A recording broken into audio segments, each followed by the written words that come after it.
The phone rang at 3:17 a.m. my time. Different country, different ceiling, same silence pressing down on my chest. I stared at the screen until it stopped vibrating, the caller ID glowing like a bruise I hadn't finished pressing yet. Her name, married name, a name I had already buried. I didn't answer. The voicemail came seconds later, no words at first, just breathing, fast, uneven, the kind that leaks out when control slips. Then her voice. "Please, I need to explain." I let the message end without touching the screen. Outside my apartment, the city hummed, foreign, indifferent, clean. I had moved here to become someone else, to erase the man who believed vows were a form of gravity. The call meant that something had gone wrong. Something had cracked. I poured myself a drink I didn't need and sat on the edge of the bed, already knowing, without evidence, without confirmation, that the wedding had not gone as planned. Something had been said, and she had lost control.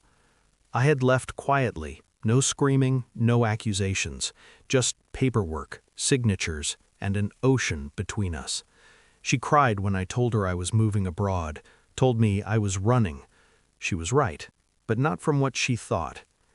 I had known about him before I filed for divorce. Not everything, not the full shape of the betrayal, just enough patterns to understand that my marriage had been edited without my consent.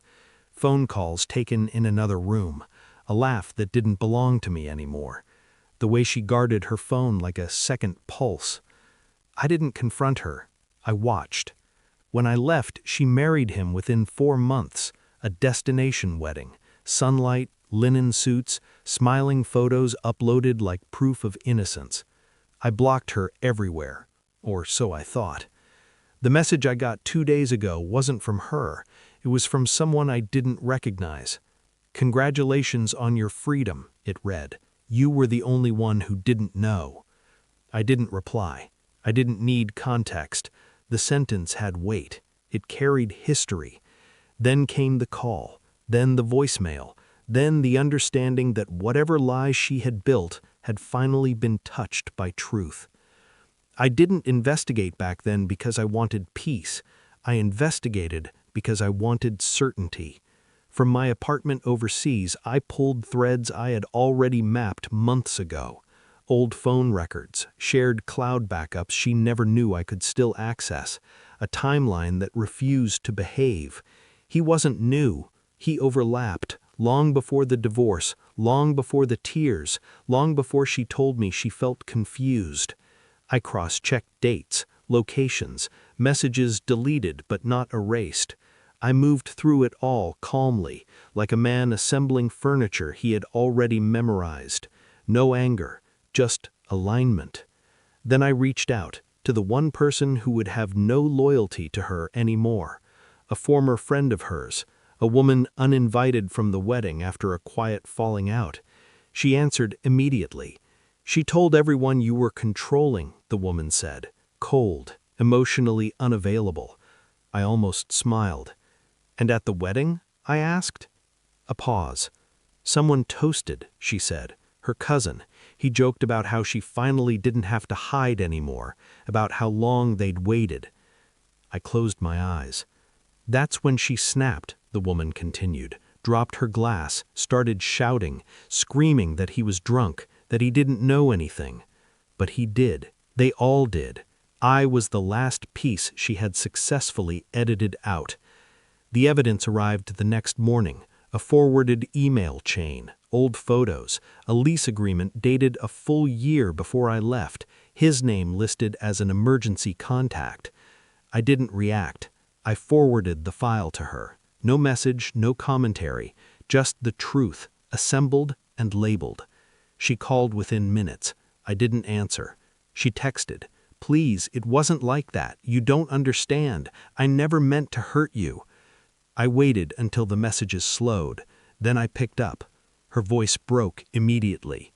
"They turned on me," she said. "Everyone. They're saying I lied, that I trapped him, that I ruined the wedding." I said nothing. "Say something," she begged. "I know," I said calmly. Silence. "How long?" I asked. She inhaled sharply. "It doesn't matter now. It mattered then."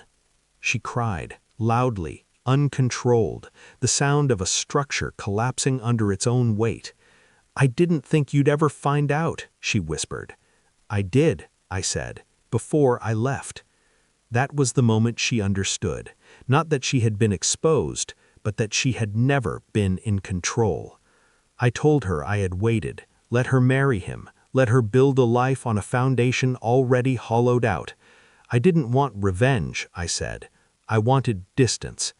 She begged me not to tell anyone, not to forward anything, not to destroy what she had left. I didn't promise anything.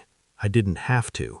The truth was already circulating, passed quietly between people who finally compared notes. Her new husband had stopped answering her calls. The wedding photos disappeared. The narrative collapsed. I hung up without saying goodbye.